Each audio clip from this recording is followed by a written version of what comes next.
voire quasiment dans le cadre d'un départ. La classe mini rookie qui prend possession du karting de la métropole. Et tout le peloton, malheureusement, n'a pas pu se rendre directement sur le circuit, parce que nous avons un des concurrents là-bas sur la grille de départ qui reste bloqué pour l'instant. J'essaie de savoir de qui il s'agit, peut-être Alexandre Point ou Gerasiano Taitu. On y reviendra d'ici quelques instants en espérant qu'il puisse rejoindre ses petits camarades. Heat 1 pour la classe mini rookie avec Julian en pole position. Julian Van de Corselet, il va falloir que je m'habitue à son nom, avec Lewis Boats à ses côtés. Jules Decoune et Louis Bieland sur la deuxième ligne, suivi de Luca Pellizzari et Jason Leveld. Levin Barbier et Alexandre Point, Anton Boots et Gerasiano Taitu. Henri Constant-Kempen et Édouard Berger sur la sixième ligne, suivi de Lorenzo Sambur et Victor Bernard. Puis nous avons Thijs Richard et Aurélien Lemaire, Ralph Van Tornout et Tjem Latic, JC Hogenways et Mathis Piens. Ensuite viennent Léonard Herman et Matteo Campobello, Luc Lé et Milo Cornil, Maxime Van Craan et Philippe Massard, Mike Verland et Théo Randax. Ils sont 28 à concourir ce week-end dans le cadre de cette catégorie mini rookie. 2 manches seulement à disputer avant l'accession à la finale. Les feux s'éteignent et j'allais dire on est parti, mais pas encore. Vous avez vu les points qui se lèvent vers le ciel en gage de sécurité. Évidemment, on doit démontrer aux autres pilotes derrière soi que la procédure de départ n'ira pas jusqu'à son terme. On repart pour un tour supplémentaire de mise en grille et de chauffe des gommes. Ça va permettre aux pilotes qui étaient en retard pour nous rejoindre. Le 980, c'est Maxime Van Craan qui était bloqué sur la pré-grille de départ là-bas. Le numéro 980 qui évolue avec le team BRV Racing ce week-end et son châssis Matt Croc. Un petit souci de démarrage moteur, semble-t-il, pour Maxime Van Craan. Mais heureusement pour lui, la procédure de départ a été légèrement décalée. Mais vous ne le voyez pas, il est seulement au niveau du virage numéro 3, là où le peloton est dans le secteur numéro 2. J'espère pour lui qu'il aura suffisamment de temps pour rejoindre ses petits camarades et reprendre sa place sur la grille de départ. Comme d'habitude, dans le cadre de ces départs lancés, c'est le poleman dans ce cas-ci. Le pilote Julian Van de Kotterlee, le pilote néerlandais qui est en tête. C'est lui qui doit dicter le rythme à ses rivaux derrière. Il doit ralentir, évidemment, lever le pied suffisamment tôt au passage de la ligne rouge pour permettre tout un chacun, tout en restant dans sa position, de se ranger au pas. Interdiction de sortir les roues, évidemment, une fois que vous revenez sur la ligne de départ et d'arrivée. Vous avez les couloirs à respecter sous peine de pénalité. Et si la formation de la grille est jugée correcte par notre directeur de course, les feux s'éteindront et on sera parti pour 9 minutes et un tour. Green, green, green, on est parti. Excellent envol de la part de notre poleman, mais ce sera par l'extérieur que Louis Bieland et Lewis Boats parviendront peut-être à faire la différence. Boats qui a pris un superbe départ et qui était même plus prompte au virage numéro 1. Premier point de freinage, c'est ici qu'on peut faire la différence. Ça se passe plutôt bien pour l'ensemble du peloton. Gare à la touchette. Ne pas être trop présomptueux dans ces premiers instants de course, évidemment. La manche est encore longue. Il va falloir bâtir patiemment. Alors qu'effectivement, Lewis Boats a pris le meilleur envol. On va refaire le pointage, évidemment, au terme de ce premier tour. Mais Lewis Boats, 930, me semble effectivement avoir eu un meilleur départ que son compagnon de la première ligne, Julian Van de Kotterlee. Louis Bieland semble effectivement avoir gagné une position jusqu'à la deuxième place. Le freinage appuyé de l'épingle numéro 11, le peloton qui s'étend légèrement là-bas.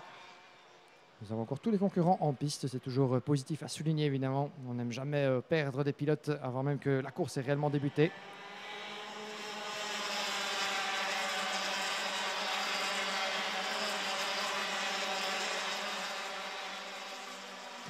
Premier tour de bouclé, Lewis Boats, bel et bien en tête. Il a pris Louis Bieland avec lui. Nous avons le 977, Jules Decoune en troisième position. Le poleman, Julian Van de Kotterlee, quatrième, mais qui tente déjà de se refaire une santé, d'aller chercher la corde du virage numéro 3. Et ça passe plus ou moins, alors qu'en tête, Louis Bieland s'impose également. Changement de leader. Louis Bieland en tête. Lewis Boats qui se bat face au retour de Jules Decoune. Quatrième position toujours pour Julian Van de Kotterlee. Puis Jason Leveld suit au cinquième rang. Henri Constant-Kempen, le fils d'Anthony, qui remonte déjà dans la hiérarchie. Il était 11e au terme des qualifications, déjà 6, voire davantage au terme du premier tour. Il sait évidemment qu'il n'a plus droit à l'erreur après s'être légèrement loupé au niveau de son tour qualif. Place à la performance. Il doit aller chercher évidemment ses adversaires devant qui vont jouer les premiers rôles. Et il sait qu'il est une question de points évidemment au terme des manches qualificatives. Le championnat est en jeu. Il est 3e au sortir de Mariembourg. Il doit tout faire évidemment dans la mesure du possible pour aller grappiller les places d'honneur. Et nous avons une batterie de transpondeurs qui est relativement faible pour le 955. Jules de Koen a pris l'avantage sur Julien Van de Cotterley. Et Louis Bieland qui a perdu quelques plumes dans l'aventure là-bas. Il est passé en 5e position. Ça se bagarre à tous les étages dans cette manche qualificative. Au début du 3e tour, de Koen, Julien Van de Cotterley 2e, Lewis Boots 3, John Leville 4, Louis Bieland 5 devant Henri Costa-Kumpen. Dans le 2e secteur, Jules de Koen, le 977, qui pour l'instant est occupé à faire son effort. Le représentant du team RSD qui a pris le relais de son équipier Louis Bieland en tête de cette épreuve. Et ça se bat encore pour la 4e place là-bas entre John Leville et Bieland justement. C'est derrière la touchette, mais c'est passé pour Louis Bieland devant le pilote au casque blanc. Enchaînement de la chicane, toujours très serré les écarts dans ces catégories de jeunes évidemment. Le poids joue pour eux, ils sont légers comme des papillons. Et attention à la corde du premier virage, bien effectué de la part de Julien Van de Cotterley qui s'impose en 2e position, le numéro 932. Bien effectué là-bas pour celui qui s'est lancé en pole position sous les couleurs du team Falcon. La réponse peut-être de Lewis Bowles qui doit rester derrière en 3e place. Ce sera pour plus tard, mais ça pourrait permettre à Bieland de recoller, ce qu'il fait de bien belle manière au sortir du virage numéro 3. Garin Bieland juste derrière, 4e. Il doit évidemment piloter avec sa tête, ne pas se précipiter dans un dépassement qu'il pourrait regretter. Puisque devant, je pense que Julien Van de Cotterley semble bouchonner un petit peu Lewis Bowles au vu du franchissement de chaque virage. Lewis Bowles qui perd du temps également et qui voit revenir Louis Bieland. C'est l'opportunité pour le pilote RSD, c'est ce qu'il attendait pour aller recoller au leader après avoir perdu un peu de temps. Il y a 2 tours de cela. Il doit faire de même avec ce qui se passe derrière lui puisque Jason Leville et Antoine Boots reviennent très très fort derrière dans le virage numéro 12. C'est une de ces courbes prisées évidemment pour aller chercher le moindre dépassement possible. Et ça repasse devant les consignes du bord d'équipe de la part de Jérémy Pecler. C'est Sébastien Bieland évidemment qui sont attentifs à ce qui se passe. Leurs poulains, leurs jeunes élèves de la catégorie mini rookie occupés à pour l'instant mener cette épreuve avec Jules de Koen. Louis Bieland qui se bat derrière, regardez à tous les niveaux. On a Lewis Boots, Julien Van de Cotterley, Jason Leville, Bieland, Antoine Boots, tous dans la même image. Superbe foire d'empoigne entre nos jeunes. Henri Constant-Kumpen qui tente de se frayer un passage là-bas aussi. Le numéro 924 qui évolue ce week-end avec les couleurs du team EGP Racing évidemment. Les couleurs jaune écarlate du team de la famille Aikmans, vous le voyez là-bas. Son châssis jaune et le casque blanc. On peut difficilement le louper. Pour l'instant, en 7e position devant Luca Pellizzari, Levin Barbier et Lorenzo Sambur, votre top 10.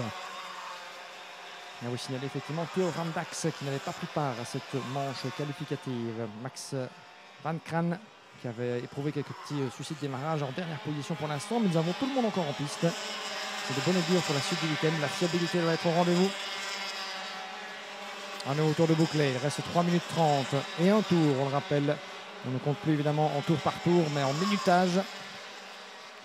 De Koen, 1 seconde de l'avance sur Lewis Bowles. Il n'en demandait pas tant, le leader. Voilà, il s'engage dans le virage numéro 3, là où le reste du peloton est seulement à mi-chemin de la ligne droite, entre le 2 et le 3. Et Kumpen, là-bas, qui se ferait un passage également. Donc ça va être serré. Kumpen qui gagne une position, tout comme Antoine Boots. Louis Bieland, toujours dans le mix, mais je pense qu'il a perdu un peu de terrain, Louis Bieland, effectivement. Il est à la queue leu de ce train de pilote, semble-t-il. On va refaire le pointage dans le 2e secteur. Bieland qui est devant, pardon, avec Jason Leville à ses côtés. Lewis Boots en 2e position qui tente de s'accrocher, évidemment, d'emmener tout ce petit monde à la poursuite du leader. Changement à l'épingle. Et c'est Louis Bieland qui prend la 2e place. Belle manœuvre là-bas du jeune Bieland qui mène la chasse à son équipier Jules de Koen en tête, qui n'en demandait pas tant pour creuser l'écart, évidemment se mettre à l'abri d'un retour. Et voilà qui passe devant notre cabine. De Koen, on fait le pointage. 1 seconde 6 désormais d'avance sur Louis Bieland. Regardez-moi cette bagarre juste au virage numéro 1. Ils sont 4 roues dans roue. Et c'est bien passé pour le numéro 933, Antoine Boots. Au niveau des écarts, 1 seconde 6 sont des autres de Kuhn et Louis Bieland à la corde. Là-bas, ça passe pour les pilotes du team WGS, semble-t-il. C'est le numéro 907, pardon. Louis Bieland en deuxième position. Lewis Boats juste derrière en troisième place. Puis nous avons Jason Leville, quatrième, suivi de Henri Constant Kempen. Henri Kempen qui est pour l'instant isolé par rapport au reste du peloton. Ce groupe de jeunes énervés, ils sont 6 dans la même image à la sortie de la chicane. Avec Felizari, Boats, Levin Barbier et Julien Van de Cotterley. Pas forcément heureux dans son aventure ici en cette première manche. Celui qui s'est lancé, Paul Men, il n'est que 9e pour l'instant, un peu chahuté dans un peloton. C'est vrai qu'il change aussi à chaque virage. C'est ce qu'on aime dans ces catégories d'âge, que ce soit en mini ou en mini rookie. On ne se pose pas de questions, on lâche les chevaux et on est de retour là-bas avec le trio de tête à la poursuite de Jules de Koen, Louis Bieland, Lewis Boats. Bieland qui est pour l'instant pris en sandwich là-bas en troisième position. Lewis Boats s'est repassé, gare à la menace Jason Leville, le pilote néerlandais juste derrière. Lewis Bieland qui repasse, qui profite d'une meilleure motricité dans le virage numéro 3. La ligne droite de retour, c'est là qu'on peut, avec un petit coup évidemment, un petit coup de cheville, un petit coup de bassin, essayer de grappiller quelques dixièmes. Il reste quelques secondes et encore un tour une fois que le chrono sera revenu à 0. Louis Bieland qui met quelques mètres d'avance entre lui et Lewis Boats et Jason Leville. C'est de l'avoir expliqué dès maintenant. Leville qui prend la troisième place à la corde du virage numéro 11. Ça passe pour Jason Leville, 1934, pilote du team Falcon Racing. Et voilà, troisième. Lewis Boats va devoir contre-attaquer évidemment devant son adversaire. Lewis Boats, représentant du team DFK. Il reste quelques secondes. Nous entrons dans l'avant-dernier tour. Jules de Koen, 1 seconde 9 d'avance sur Louis Bieland. Rien à signaler pour Jules de Koen. Le pilote RSD Karting qui aurait été inattaquable en seconde partie d'épreuve et qui sera parvenu tour après tour à se bâtir un superbe écart. Drapeau jaune au virage numéro 3. Aïe, que se passe-t-il là-bas? On va tâcher de voir, ça se passe en dehors de votre écran. Un pilote en difficulté ou alors des bris en piste. Et Mike Verlan et Lorenzo Sambur sont absents de notre classification. Peut-être un accrochage ou alors un abandon simultané. Mais effectivement, Mike Verlan qui vient de rejoindre Lorenzo Sambur au rang des abandonnés dans cette épreuve. Et attention, la bagarre qui fait toujours rage pour le gain de la troisième place. Louis Bieland, vous le voyez, qui s'engage dans le virage numéro 12. On passe de compléter un doublé pour RSD Karting. Une très bonne entame de week-end si rien ne bouge pour Jules de Koen comme pour Louis Bieland. Jason Leville et Lewis Boats toujours en pleine explication à l'entrée du dernier tour. Et à la corde, Lewis Boats qui lance une première banderie face à son adversaire. Il dispose d'un tour, un peu moins pour contre-attaquer. Pourquoi pas dès le virage numéro 3. La porte est ouverte un petit peu trop par Lewis Boats. Mais Jason Leville ne parvient pas à s'imposer pour l'instant. Où peut-il passer? Où peut-il passer sur Lewis Boats? Jason Leville. Le secteur numéro 2. L'enchaînement de virages 6 et 7 à gauche. Et regardez qui revient derrière. Henri Kempen. Henri Kempen avec son châssis écarlate. Il a compris qu'il a une opportunité à les saisir. Très très proche à l'entrée de la chicane. Kempen. Est-ce qu'il pourrait peut-être gagner 2 places et se frayer un passage jusque dans le top 3? Il y pense sérieusement. Il attaque le premier sur Jason Leville et ça passe pour Kempen. 2 roues sur le vibreur à l'attaque de Lewis Boats. Virage numéro 12. La chicane sera peut-être un petit peu trop court, mais sait-on jamais. Tout est toujours possible dans le dernier secteur et le dernier virage. Pendant ce temps-là, la victoire et le doublé pour RSD. Jules de Koen devant Louis Bieland. La photo finish. Mais Lewis Boats termine 3e pour 6 centièmes de mieux sur Kempen. Ah, belle arrivée de justesse. Quelques mètres de plus. Et je pense que Kempen aurait pu l'avaler tout cru. Mais il devra se contenter de la 4e place. Jason Leville de 5 devant Luca Pellizzari. Gerasiano Taitu, 7e, suivi de Levin Bardier. Et nous avons Victor Bernard, Anton Boats, 10e. Bonne première entrée en matière donc de la part du team RSD. Jules de Koen, 3e sur la grille, 1er à l'arrivée. Devant son équipier Louis Bieland. En dehors du top 10, nous avons Julien Van de Cotterley. Des petits boulons à resserrer pour le poleman. vient de Van de Cotterley, donc qui ne sera pas parvenu avec son châssis Falcon, eh bien, à tenir la distance et la comparaison avec ses adversaires. Mais ce n'est qu'une première tentative. Il y aura revanche à prendre lors de la deuxième manche où il s'élancera toujours en pole position. Sans doute, évidemment, il y aura débrief de ce résultat. Pourquoi ça n'a pas performé à la hauteur des espérances. Vous le voyez, 11e place même pour Julian Van de Cotterley. Juste devant Thijs Richard, Aurélien Lemaire, Ralph Van Tornhout, JC Angenways 15e, suivi de Alexandre Point, Mathis Pissens, Semtsalik, Matteo Campobello, Léonard Hermann, 20e position, suivi de Milo Cornil, Édouard Berger, Philippe Massard, Louclé, Maxime Van Craan.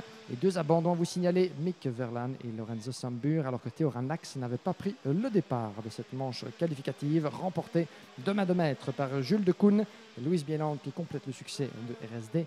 Lewis Boats, belle entrée en matière pour le pilote belge du 930. Juste devant Henri Kumpen, bien revenu. Il aurait pu prétendre à la 3e place. Ce sera sans doute pour la course suivante.